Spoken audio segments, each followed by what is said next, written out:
March 2025 question.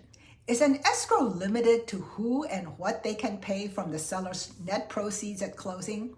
A very good question. We actually get that question a lot. So I want to preface my answer by saying that in California, for a licensed escrow company, we follow the escrow law very strictly.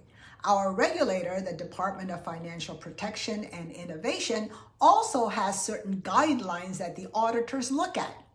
Here are the general guidelines. Payments can be made for items that have direct correlation to the sale of the property.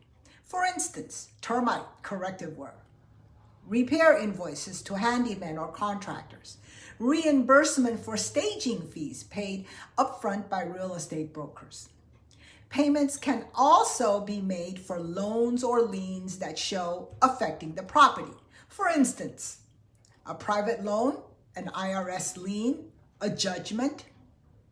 What is not allowed are anything that is not traced to the sale of the property.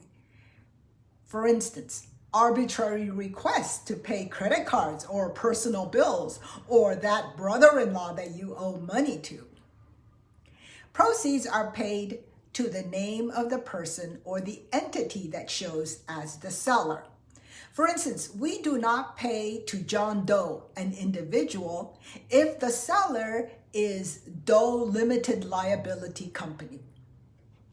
For specific questions or issues, please call your escrow officer in advance to discuss. Now remember, these payments will require the seller to approve in writing, whether by an amendment or on the actual bill. Here's our educational moment. Manage expectations. If you need certain items to be paid, find out first at the opening of escrow if it can be done. What are they and how do they relate to the transaction? If you are the seller's agent, do not arbitrarily say, "Oh, sure, I know your escrow will pay that." When the escrow officer declines to pay, then your seller is not going to be too happy. There are real estate agents who will advance funds to do seller's repair work.